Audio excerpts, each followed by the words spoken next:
Oh my god.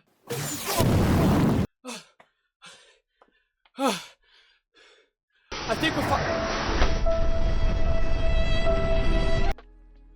Hello, ladies, gentlemen, and everyone in between that, and welcome on into the video.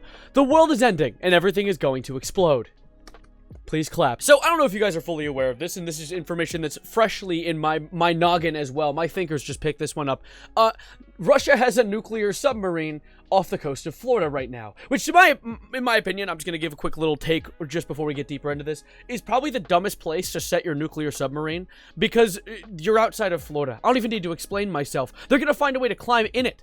It doesn't even matter. You don't need, like, a highly armed militia to take down a nuclear submarine. You need, like, 6 Florida guys and enough crack to get them through the mission. And I think that, nothing is going to come from this. I think this is honestly a nothing burger of a story, possibly. I'm gonna hope for that. But I'm gonna tell you guys everything, all the information I've been able to gather so far, and let you guys build your own possible opinion on all of this. But, of course, just hearing that Russia has a nuclear submarine off the coast of Florida sounds horrifying. I saw this post on Twitter where people were like, hey, there's a nuclear submarine, guys. I think he's right behind me. And so I've seen other people retweet things like how Floridians right now are going to be shooting at it, which honestly, Floridians, please don't, because you're going to get a war started. We're going to have like Gertrude from, where's a place in Florida? Where's a Floridian area? Florida Junior? I don't know your towns. Miami? Maybe woman in Miami come out with a shotgun, try to shoot the nuclear submarine he launches. All of a sudden, boop, we've lost DC, which honestly isn't that bad. Maybe aim for Wall Street, actually, if you're gonna nuke us, please. Of course, I wanted to dig deeper into this and learn about what's going on, because just like you guys, I would rather not be uninformed about Russia having a boom tube underwater outside of Florida. It's one of the most volatile places on the planet, and then you added a nuke to it. So honestly, I wanted to read more about it. And of course, I went to the New York Post, because as always, there's a comment section at the bottom, which we'll be looking at later in this video. But let's start by just giving a quick read of the lore surrounding where they are right now and what's going on. So there are 4 Russian warships, including a nuclear submarine that's reached Cuba, which is just 200 miles off the coast of Florida. And apparently, from what I've read and heard in some videos that I've watched, this is a normal thing for Russia. Shockingly enough, I didn't know that they have nuclear submarines and people kind of patrolling our streets all the time, or our liquid streets, our fluid streets, the streets of the sea. But let's look deeper into this. Can I do this one? Can I? Ooh! That's formatted perfectly. It's almost like I set it up beforehand. Anyway, so it's a fleet made up of a frigate, a nuclear-powered submarine, an oil tanker, and a rescue tug. And it arrived in Havana, Bay on Wednesday. Welcome to a 21-cannon salute from Cuba. And yeah, they're chilling in Cuba right now, because they're not necessarily off the coast of Florida. They're nearby Florida. But really, they're just at Cuba, which is just dangerously close to Florida. So people are all getting uptight about it. I don't think that any Gertrude from Miami could reach her shotgun that far. But regardless, they are there. And Cuba and Russia are, as many people know, pretty tight. They dap each other up when they pass each other by on the street. If you aren't aware of this, it's gone back to what I believe is the Cold War. I'm not a history buff. I'm a psych major. So if there are history buffs who want to drop some Cuba-Russia lore on me, I'm here to listen. My ears are wider than my mouth, which is a concern, and I will get that checked out later. But don't worry, let's look deeper into this. Dramatic images show the arrival show the ominous and massive vessels entering the bay as Cubans lined up on the streets to take pictures of the Kremlin's nautical forces. Let's peep. Actually, let's peep. Let's get a full look at this, so I can truly get copyright claimed. Yeah, so honestly, from what I'm picking up from just this video, the boats do look like boats. And so I can report on that for sure. I'm happy that I can help with that. As you can tell, I'm feeling extremely informative today. It's a terrifying situation. Give me a chance to giggle and laugh at it, because I don't want to die of a nuclear explosion. It's a bit of a hot take. I know. Some people really like the idea. But anyways, this is apparently the submarine itself, which honestly looks really promising. I like the welded-on plates on the outside. Why do submarines? We are in the year of 2024, 2000 plus 24, and we still have submarines that look like they were cobbled together in a Minecraft game, or a Minecraft mod. You can't have submarines in guys, you can't have submarines in Minecraft. They don't even have whales in Minecraft. See, this is why Minecraft needs to up their game. Russia could nuke them, and they'd have no way of fighting against them. But let's continue to what looks like the most AI-generated real image I've ever seen. Like, it's a real image, but it does not look real. Maybe it's like the oversaturation, but regardless, people were wrapped in Russian flags. There are people dripped out in the Russian swag because they're that excited. I actually saw this one right here where the guys posted up with their Russian flags drip. Which, is the flag allowed to, why don't we do that more? Okay, well, we do that. I really said, why don't we wear red, white, and blue more? As if I'm not wearing red, white, and blue pants at this current moment. Maybe it's the Russian colors. Maybe I'm actually in Cuba right now. Maybe I'm in the submarine recording this video at this current moment. You've never seen the outside of this basement. But let's look into a little bit of lore surrounding the submarine itself, because I feel like a lot of people are kind of blowing this out of proportion. The pun was not intended, but pretend it is. Because this is a nuclear-powered submarine. A lot of the news stations have been saying it's a nuclear-powered submarine. And I'm noticing a word that's been slid in the middle there that makes this a lot less scary than it should be. Nuclear powered, which means that it just powered by nuclear energy and isn't holding a nuclear bomb in it. And I feel like a lot of people immediately hear nuclear powered submarine and their brain immediately goes to Fallout or that one Russian one, Metro. And I don't think that's necessarily the case. I think this is just a submarine powered by nuclear energy that's just holding a bit of small munitions. Funny looking rockets. I actually did a little bit of reading on this, and apparently it is a, what is it? A Kazan, a Yazin class nuclear powered cruise missile submarine.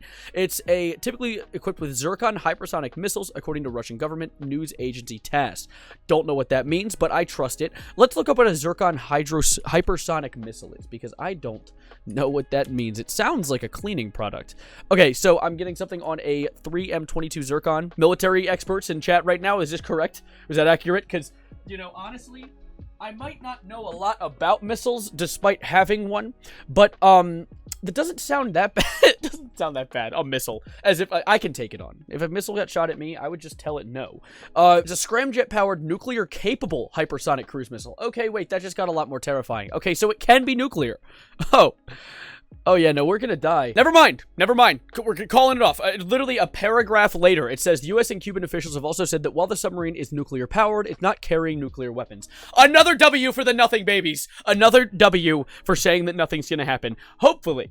Because honestly, a missile could still hurt a little bit, but a nuclear missile would hurt a lot more, and I'm very glad that they're possibly not holding that. It seems like they've kind of come to that conclusion. I realize I just used the term nothing babies without really explaining what that means. Baby isn't even the correct word. I'm a grown man. I don't know if you're aware of that. My diapers stopped getting changed about 3 years ago, but I've seen a lot of people on Twitter start to push for the whole nothing bros group, which are people who are like advocating that despite being on the brink of World War III, really nothing's gonna happen. Like, we're constantly worrying that the USA is gonna be boom bob exploded kablooied, when in reality it seems like most countries are scared to do anything because if one country steps on the wrong button, the other country steps on the red button, and then everyone's made of ash. And I think that whole mutually assured destruction thing is kind of stopping anything from truly going to that extent. I feel like the next question to answer, if we know that it isn't going to result in us being vaporized by the force of 1,000 suns, is why? Why is this happening? Why are they whipping their stealth submarines out right off the coast of Florida? That's one of the worst places to do that.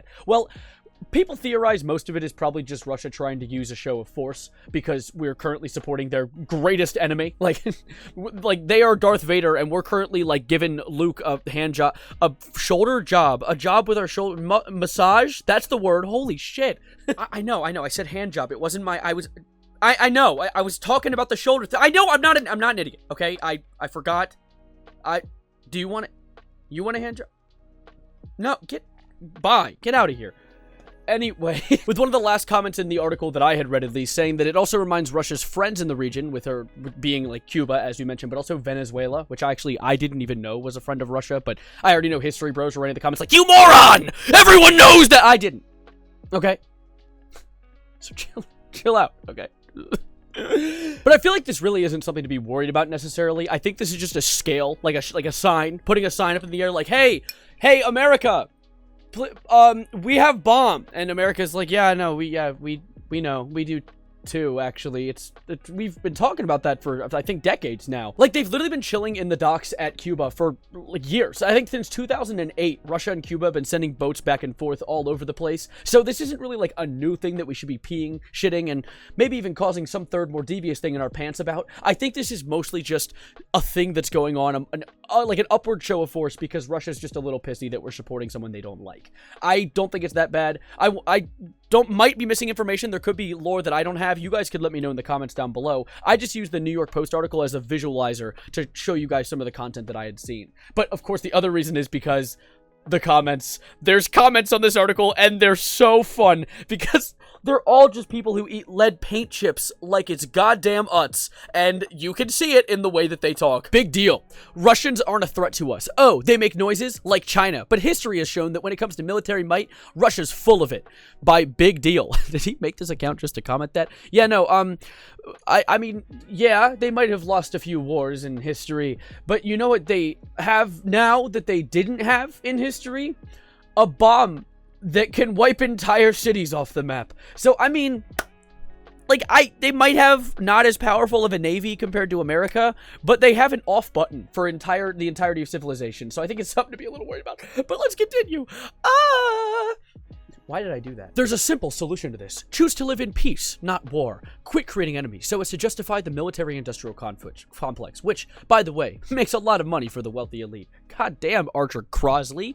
Okay, Gandhi 2.0, we need to get this guy in front of a podium, have a microphone, maybe 4, and just have him talk to all the world leaders. I think this guy could have peace achieved by 3 o'clock. It is 9 p.m. Like that I raised the one wrist that doesn't have a watch on it to tell you guys the time. It's actually, guys, I don't know if you knew this, it's Bonnie from Freddy Fazbear's Pizza o'clock right now. That is the current time. I'm actually matching with Austin, Sino Games, he's another YouTuber. We have gay sex sometimes, it's nothing really. Let's get back to comments though anyway. Well, this is awkward. I'm looking through all the comments and I'm actually disappointed right now. There's nothing good. Like, I get this was posted like an hour ago, so like Gertrude from Central America can't get into her RV and somehow get on this like from a Nokia or something and comment some absurd shit like this is somehow connected to the aliens on the moon. So I think that I'm probably gonna wrap this video up here. I hope you enjoyed. I probably made this longer than it had to be, but that's because I was being a little goofy silly today. I was being a little extra silly sauce on top of your meal. I'm gonna go now. Thank you for being here. Subscribe if you're new. Like the video if you liked it. This is a bit of a mess, but I hope you enjoyed it. I tried to be a little more carefree and laid back with this one, so I hope it came out well. Thank you for being outstanding, and as always, adios, arrivederci, goodbye, good night, and watch out, the sun's right behind you!